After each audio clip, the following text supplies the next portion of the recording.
नमस्कार। RB classes में आपका स्वागत है। हम तीसरा लेसन हमने पूरा कर लिया था। उसके बाद एनिमल्स वाली पोइम है, वो आपके इस बार सिलेबस में नहीं है, वो हटा दी गई है। उससे आगे एक पोइम और है, द बॉल पोइम। इस पोइम को आज हम पढ़ेंगे। छोटी सी पोइम है, द बॉल पोइम।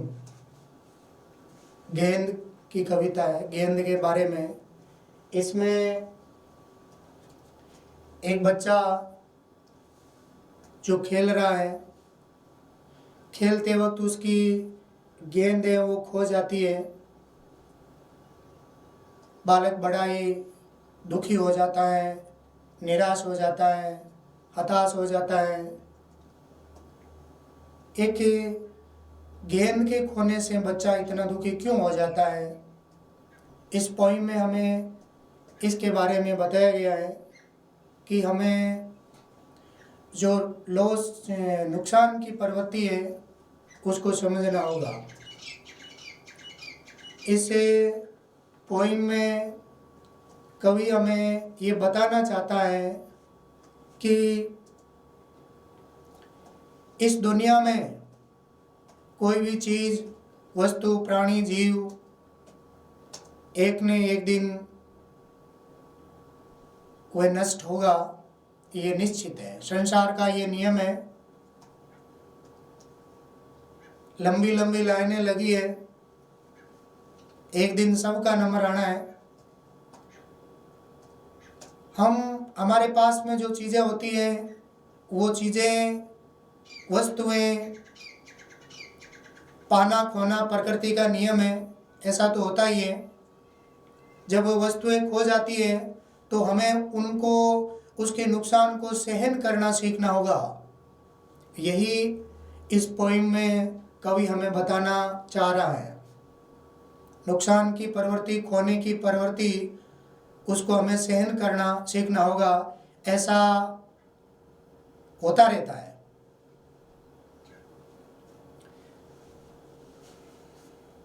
चलती चाकी देखकर दिया कबीरा रोई, दो पाटन के बीच में साबुत बचाना कोई।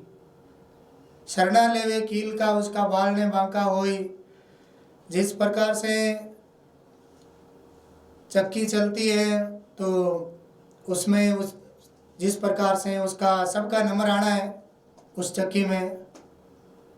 लेकिन हमें अपने जो लंचों वाला पाठ पढ़ा था उसमें भगवान पर विश्वास रखना चाहिए। चलती चक्की जो शरणा लेवे कील का, चक्की के बीच में जो कील होती है उसकी शरण में जो दाना आ जाता है उसका कुछ नहीं बिगड़ता है। तो शरणा लेवे कील का उसका बाल ने बांका हो, यहाँ कील का मतलब है ईश्वर परमात्मा से है, तो उसकी शरण में जो चला जाता है उसका।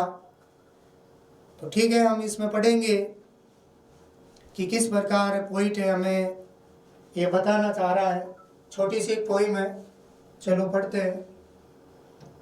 A boy loses a ball, he is very upset. एक बालक की बॉल है और लूज, खो जाना, उसकी बॉल खो जाती है। बच्चा अपसेट हो जाता है, निराश हो जाता है। A ball doesn't cost much.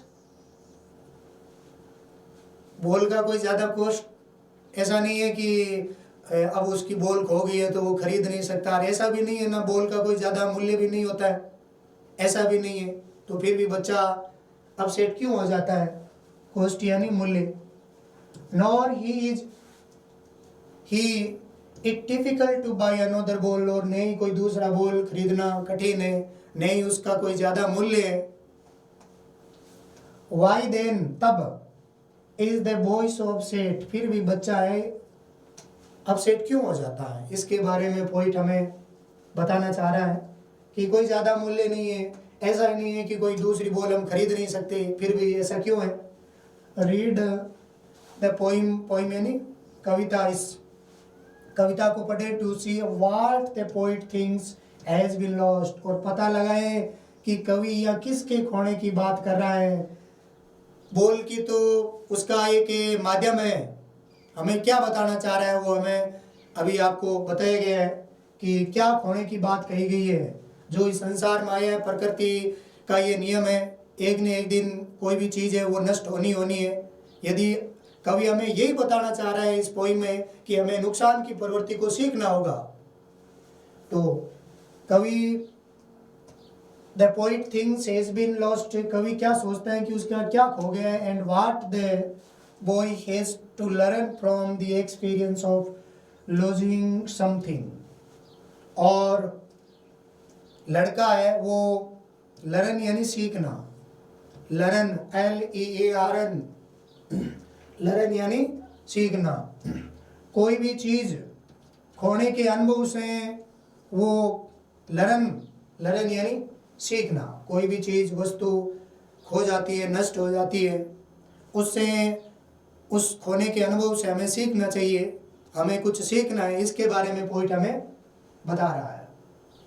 तो चलिए आगे बढ़ते हैं। What is the boy now who has lost his ball? अब लड़के को क्या हो गया है जिसकी बॉल खो गई है। अब लड़के को क्या हो गया है जिसकी बॉल खो गई है। What is he to do? अब बालक क्या करेगा, बॉल तो उसकी खो गई है, हो गया सो हो गया। I saw it go, मैंने उसको देखा है जाते हुए। I saw it, किसको, बॉल को, मैंने उस बॉल को जाते हुए देखा है। मेरी ली, देखो हमने इस वर्ड का अच्छी तरीके से इस पर चर्चा की थी। मेरे लिए आपको याद आ गया होगा। मेरे लिए दो वर्ड थे, मेरे लिए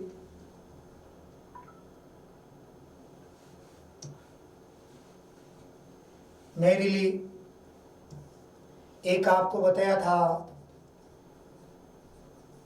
मेरी, और इसमें ई है और इसमें ए है, इतना ही अंतर है। इसका अर्थ होता है शादी और इसका अर्थ होता है प्रसन्नता, आनंदित।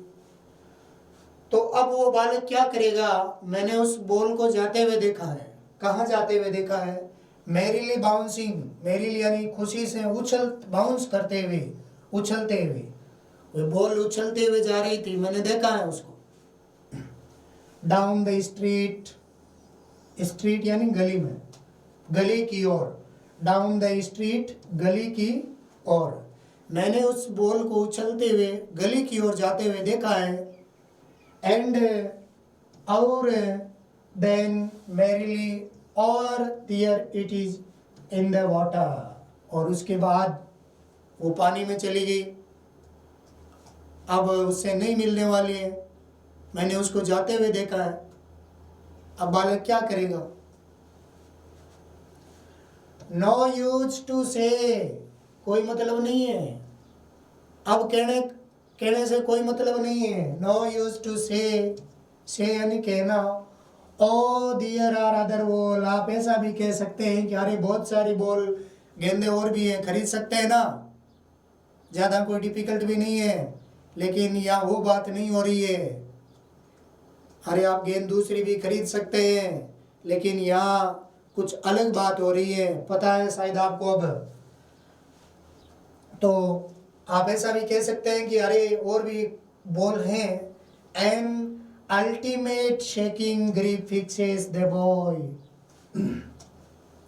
अनंतते, अल्टीमेट अनंतते, शेकिंग हिला देने वाला, ग्रिप यानी दुख, फिक्सेज जड़वत कर देना, किसको, बॉय यानी लड़के को।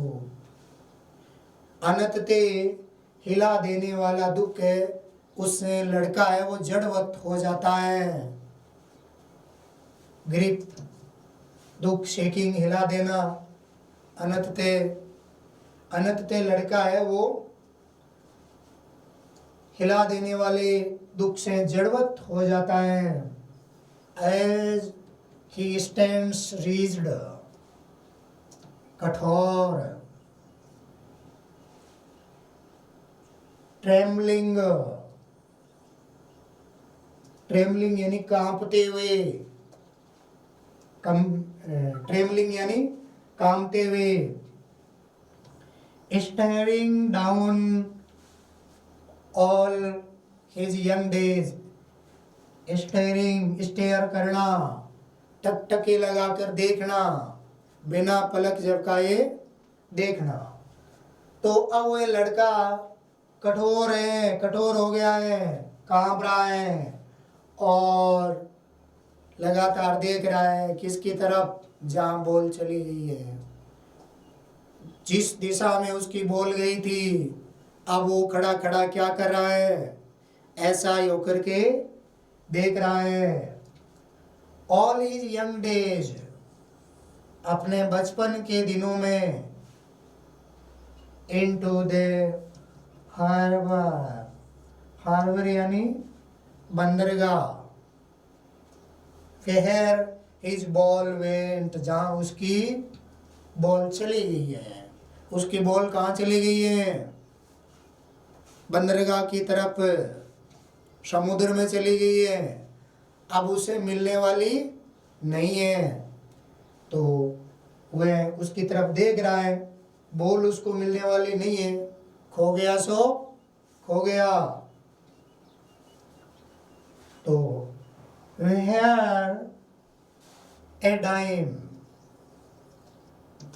ये मुद्रा का नाम है। जैसे हमने लंचो वाला पार्ट पढ़ा था ना, उसमें आया था ना सेंट, अमेरिकी डॉलर का 10वां, लगभग 10वां हिस्सा 10 सेंट, ए डाइम मतलब 10 सेंट, मूल्य की बात हो रही है, मुद्रा। ए डाइम अनदर बॉल, 10 सेंट में दूसरी बॉल आ सकती है। इज वर्थलेस, लेकिन इसका कोई, ये वर्थलेस है, कोई ज़्यादा मूल्य नहीं है। मैं तो इन्हें कोई ज़्यादा तो है नहीं कि इतने रुपए लगेंगे हम दूसरी खरीद नहीं सकते, तो ऐसा भी नहीं है। तो क्या है,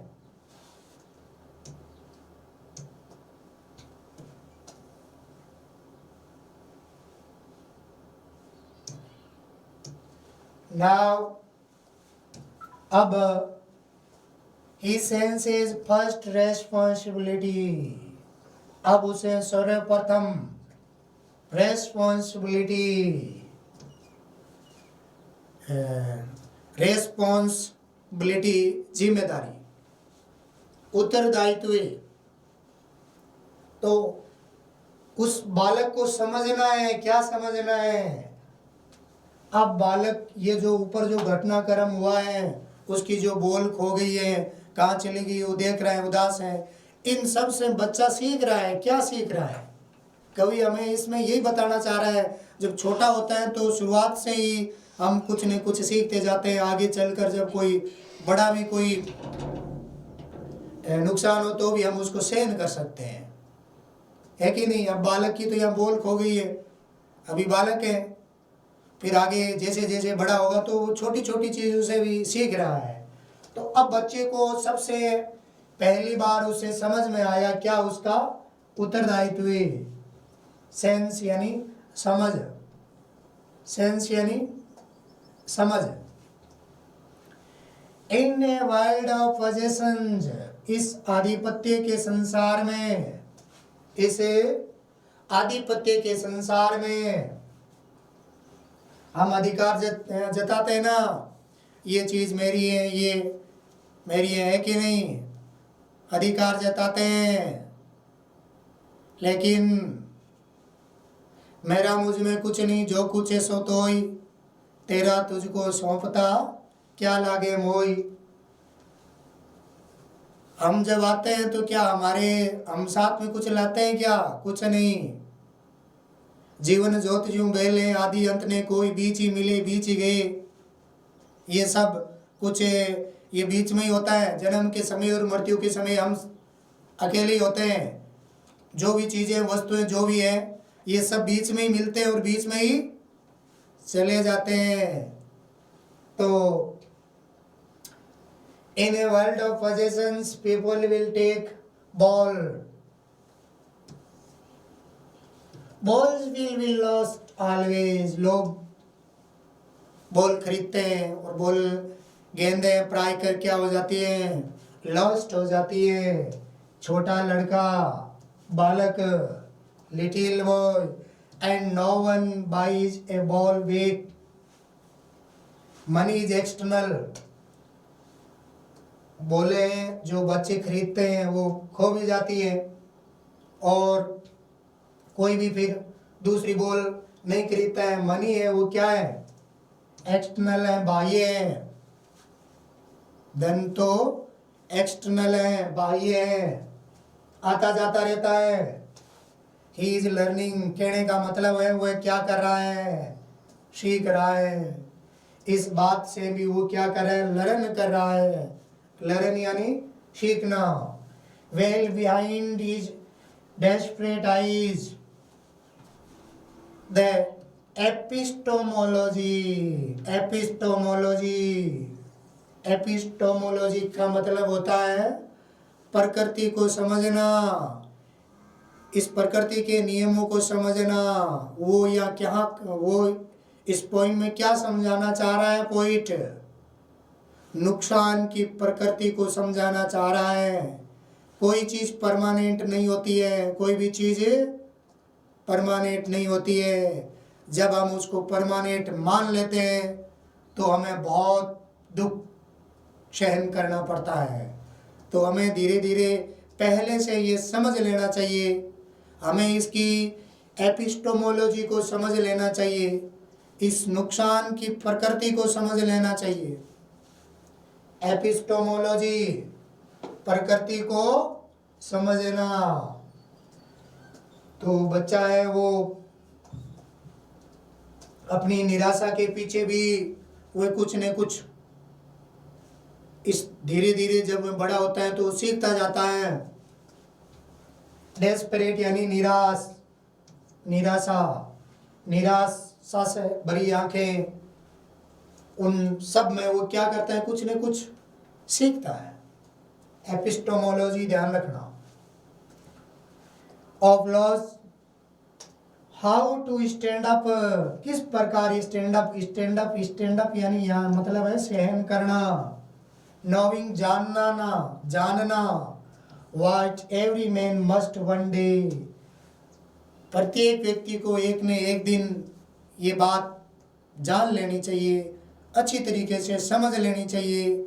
कोई भी चीज़ है वो परमानेंट नहीं होती है, और कोई भी चीज़ है हम अधिकार जताते हैं, नहीं, ऐसा भी नहीं है कि वो परमानेंट हमारी है। ये सिर्फ ये आधिपत्य का संसार है, हम ऐसा ही मानते हैं कि ये मेरा है, ये तेरा है, लेकिन रियलिटी कुछ अलग ही है। मेरा तेरा कुछ नहीं है।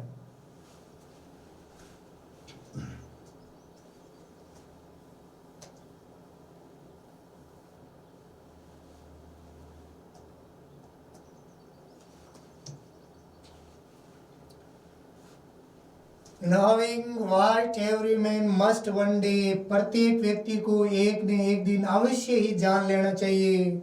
No and must and most no money days, और बहुत सारे व्यक्ति ऐसे भी हैं जिनको इस बात का पता है, ये बात अच्छी तरीके से जानते हैं। हाउ टू स्टैंड अप, किस प्रकार से सहन किया जा सकता है। तो ये छोटी सी पोइम थी, बहुत ही बढ़िया पोइम थी। तो इस पोइम में जो पोइट है एक बालक के माध्यम से हमें बताना चाह रहा है। एक बालक जिसकी गेंद खो गई है, बच्चा खेल रहा था, खेलते खेलते उसकी गेंद है वो खो गई है। अब बच्चा उसको ढूंढ रहा है, मिल नहीं रही है, हताश है, उदास है। कोई कह रहा है अब क्या होगा, अब वो तेरे को नहीं मिलने वाली है, वो चली गई, मैंने उसको समुद्र में जाते हुए देखा है। बच्चा दुखी हो जाता है, बहुत ज़्यादा दुखी। लेकिन पोइट कह रहा है हमें समझाना चाह रहा है कि उसकी गेंद खो गई, ये तो एक छोटी सी बात है ना, लेकिन ये एक बहुत बड़ी बात है। हमें बताना चाह रहा है इस संसार में नुकसान की प्रवृत्ति, उसको हमें सहन करना सीखना चाहिए। धीरे धीरे हमें, चाहे एक ही सिक्के के दो पहलू होते ही है, तो कवि मुख्य रूप से हमें यही बताना चाह रहा है कि कोई भी चीज़ है इस दुनिया में परमानेंट नहीं है। ठीक है, हम उपलब्धियां प्राप्त करते हैं, कुछ गेन करते हैं, लेकिन ये संसार का नियम है, कोई भी चीज़, कोई भी वस्तु एक न एक दिन वह नष्ट होने वाली है, एक न एक दिन वो विलुप्त होने वाली है। इससे हमें कोई चीज़ नष्ट हो जाए तो हमें ज़्यादा उसके प्रति, उसके पीछे ही निराश होकर के बैठ नहीं जाना चाहिए, क्योंकि ऐसा करने से होना कुछ नहीं है, उल्टा अपना ही नुकसान ज़्यादा होना है। तो हमें इस चीज़ को समझ लेना चाहिए। इस आधिपत्य के संसार का मतलब है कि हमें बहुत सारी चीज़ों को अपना, उसके प्रति हमारा जो अट्रैक्शन है वो बढ़ जाता है। हम उसको अपना मान बैठते हैं, ये तो मेरा ही है। हम जब उसको पूरा ऐसा ही मान बैठते हैं कि ये मेरा ही है, जब वो चला जाता है तो उसका कितना हमें दुख होता है। हमें ऐसी समझ बिठा लेनी चाहिए कि ये तो होना ही था। तो एक बालक के माध्यम से, जब बच्चा छोटा होता है तो धीरे धीरे वो कुछ चीज़ों को उसकी खो जाती है, नष्ट हो जाती है, टूट जाती है, फूट जाती है, तो वो धीरे धीरे इस नुकसान की प्रवृत्ति को सीखता है ना। फिर आगे जब बड़ा होता है तो कवि हमें यही बताना चाह रहा है कि हमें नुकसान की प्रवृत्ति को सीखना होगा। ऐसा नहीं है कि नुकसान होने के बाद में हम ऐसे ही बैठ जाएं, ऐसा नहीं है, ये तो प्रकृति का नियम है। तो ये छोटी सी एक बहुत ही बढ़िया पोइम थी, इसको आप दोबारा बार बार पढ़ें, और जो मुख्य मीनिंग है इसमें वो भी आपको याद होनी चाहिए, और इसके जो क्वेश्चन आंसर है वो आपको लिखवाए जाएंगे, याद भी करवाए जाएंगे। तो जो भी 10th क्लास के स्टूडेंट हैं इसको शेयर करें। धन्यवाद। आगे कल पढ़ेंगे।